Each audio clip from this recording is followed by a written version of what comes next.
সালাম আলাইকুম বন্ধুরা, একটু সময় নিয়ে একটু কথা হলো। বর্তমান সময় কিভাবে যাচ্ছে, তা কথা আছে না, শিশুকাল ছিল বলো যৌবন কেন আসিল। যে শিশুকাল মায়ের আদর পাইতাম, বাবার আদর পাইতাম, আত্মীয় স্বজনের আদর পাইতাম, দেশবাসীর আদর করতো, শিক্ষক আদর করতো, সবাই যত্ন করতো, কারণ সেই সময় শিশুকাল ছিল। আস্তে আস্তে যখন সাবালক হয়েছি তখন আর অনেকের মায়া কমে আসছে, দূরত্ব চলে যাচ্ছে, কিন্তু মার মায়া বাবার মায়া এগুলি কমে নাই। হয়তো বাপ মা এখন টার্গেট দিচ্ছে, কর্ম করো, এটা করো, এটা করো। তাই লেখাপড়ার জীবনটা, শিক্ষার জীবনটা একজন মানুষের অনেক কষ্ট। যারা হয়তো জানে না, সবার তো সুবিধা ছিল যারা শিক্ষার জীবনে, তা বড় কথা না।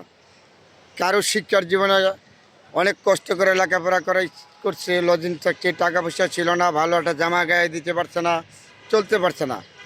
তারপরে যারা টিকা থাকতে পারছে শিক্ষার জীবনটা, তার জন্য ধন্য।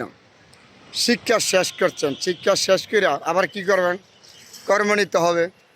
অত চাকরি করবেন, নাহলে ব্যবসা করবেন, নাহলে গাড়ি চালাবেন, যে কোনো একটা করবেন। এটার জন্য আবার চিন্তা ভাবনা, হামরাম দৌড়াদৌড়ি করতাম। তারপরে কর্ম যেই হোক, আপনার ভাগ্যে যেটা রাখছে সেই কর্ম জোগাড় হয়েছে, তাতে বড় কথা না। আপনার ভাগ্যে চাকরি আছে, চাকরি করেন। আপনি যেটি আপনার ভাগ্যে আছে এটি আপনি পাইছেন, চাকরি পাই। আর তারপরে হঠাৎ করে মানুষ হিসাবে আল্লাহ পাক রব্বুল আলামিন আমাদেরকে দিয়েছে সংসার করতে হবে। তখন আমরা বিচেরে যে কালো মেয়ে, সুন্দর মেয়ে, ধনী, শিক্ষিত, ভদ্র, এগুলি খুঁজতে খুঁজতে আমাদের আরেকটা সময়। তারপরে যাই হোক, আমার ভাগ্যে যেটা রাখছে, আপনার ভাগ্যে যেটা রাখছে এটি আনছেন। তারপরে সংসার আরম্ভ করলাম, সংসার করতে সুখে থাকলাম, দুঃখে থাকলাম, যাই থাকলাম। কিছুদিন পরে আল্লাহ পাক রব্বুল আলামিন আমাদের মাধ্যমে একজন রহমত দিয়েছে, মেয়েদের আর ছেলেদের। এটা নিয়ে একটা নীলা খেলা। তারপরে বাপ মার সাথে, বাবার সাথে, ভাইয়ের সাথে, সবার সাথে আন্তরিকতা দিয়ে চলতে হয় একটা মানুষ। তাহলে এই আন্তরিকতা দিয়ে যেতে আপনার হয়তো অনেকগুলি সমস্যা সামনে এসে দাঁড়াবে। কারো হলো আর্থিক সমস্যা, কারো অবস্থা ভালো থাকে না, কারো হয়তো পারিবারিক বসে নিয়ে থাকে, হয়তো পারিবারিক সমস্যা থাকে, ভাই বোনদের মধ্যে সমস্যা থাকতে পারে আপনার। মানে আপনার চলতে ফিরতে যতগুলি সমস্যা, এগুলি আপনার সামনে আসবে। সামনে আসলে আপনি একজন পুরুষ হিসাবে এগুলো মোকাবেলা করতে হবে, কিচ্ছু করার নাই। মোকাবেলা যদি না করতে পারেন তাহলে আপনি পারবেন না। আপনি যদি বউর মন জোগাড় করতে যান, তখন দেখবেন ভাই বেড়াত তাদের মন জোগাড় করতে পারবেন না। ভাই বেড়াতের মন জোগাড় করতে গেলে বউ সন্তান তাদের মন জোগাড় করতে পারবেন না। কারণ মা বাবা হয়তো ফেলাই দিতে পারবেন না। মা বাবা তো আপনার এই দুনিয়াতে আনছে। মা বাবা যতই বিপদ হোক আপদ হোক, আপনার অর্থ না থাকুক, তবু মার কাছে যাইতে হয়, বাবার কাছে যাইতে হয়। তাহলে সবাই পারে না, কেউ কর্মের জন্য পারে না, টাকার অভাবে পারে না মা বাবার সেবা করতে, ভাই বোনের সেবা করতে। তারপরও এইভাবে একজন পুরুষ হিসাবে আপনার সংগ্রাম করে, যুদ্ধ করে যাইতে হয়। কিচ্ছু করার নাই, তার আল্লাহর উপরে ভরসা রেখে। সবাই তার ধৈর্য নয়, কারোর ধৈর্য আছে, কারোর ধৈর্য নাই। যার ধৈর্য করে যাইতে পারে সেই ধৈর্যের ফল, একটা কথা ছিল অতি মিষ্টি, কিন্তু ধৈর্য না করতে হলে কোনোটাই মিষ্টি না। তো এইভাবেই চলছে একজন মানুষের, পুরুষের জীবন। এই জীবনটা সংগ্রাম, যুদ্ধ করা।